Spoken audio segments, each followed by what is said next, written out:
इस वीडियो में हम देखेंगे डेटाबेस टेबल्स कैसे रिप्रेजेंट होते हैं डीबीएमएस में, डेटाबेस मैनेजमेंट सिस्टम में। तो डेटाबेस, मैंने इधर डेटाबेस का डायग्राम बनाया है। क्या होता है database? Organise collection of data, और इसके अंदर ये क्या है? टेबल्स हैं। तो इधर ईएमपी टेबल है, employee, then department, then many more tables. Table का एक एग्जांपल लेते हैं, उसको समझते हैं टेबल में क्या क्या कंपोनेंट्स होते हैं। तो इधर ईएमपी एम्प्लॉय टेबल ले लिया है। टेबल क्या होता है? मैंने इधर एक छोटा सा पॉइंट लिखा है, कलेक्शन ऑफ रिलेटेड डेटा। तो ये टेबल बनाया है जिसमें EID, name, age, gender, phone, address, ये क्या हो गए? आपके कॉलम नेम हो गए।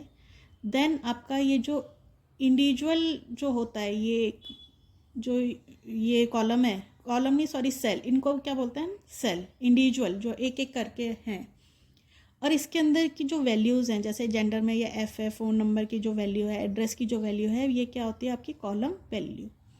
देन ये जो रिकॉर्ड्स हैं, ये पूरी लाइन, ये जो पूरी लाइन जा रही है, ये क्या है? आपकी रोज़ हैं, रिकॉर्ड्स या टपल्स इनको बोलते हैं। देन ये जो ईआईडी है, ईआईडी इज़ योर प्राइमरी की। प्राइमरी की क्या होती है? यूनिकली आइडेंटिफाइज ईच रो, मतलब ये यूनिक होगी पूरे टेबल में, तो वो क्या होती है? आपकी प्राइमरी की। एंड दीज, ये क्या है? ये पूरे पूरे कॉलम्स, जिनको हम फील्ड्स बोलते हैं, एट्रीब्यूट्स भी बोलते हैं। तो ये आपका हो गया टेबल। इसकी टर्मिनोलॉजी होगी, कंपोनेंट्स क्या क्या होते हैं। अब मैं आपको बताती हूँ फॉरेन की क्या होती है। तो मैंने एक और टेबल ले लिया, डिपार्टमेंट टेबल। इधर इस डिपार्टमेंट टेबल की जो ये है प्राइमरी की, वो ये है, जो कि क्या होगी? Uniquely identifies each row.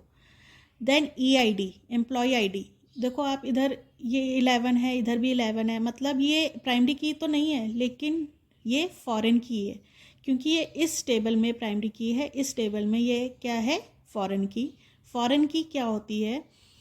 It is a field in a table that is primary की इन अनदर टेबल। क्योंकि ये प्राइमरी की है इस टेबल की, तो ये क्या है? आपकी फॉरेन की। किसमें? डिपार्टमेंट टेबल में। तो हमारा डेटाबेस कुछ कुछ ऐसा होता है। टेबल के कंपोनेंट्स ये होते हैं, फॉरेन की, प्राइमरी की। देन अच्छा, एट्रीब्यूट्स होते हैं। कई बार मैंने देखा है काफ़ी जगह कॉलम की जगह क्या लिखा होता है? एट्रीब्यूट, तो उससे कन्फ्यूज़न होता है। तो attributes are nothing but the column. Then records, rows, tuples, ये एक ही बात है। देन कॉलम नेम आ गया आपका, सेल्स आ गए, कॉलम वैल्यू हो गई।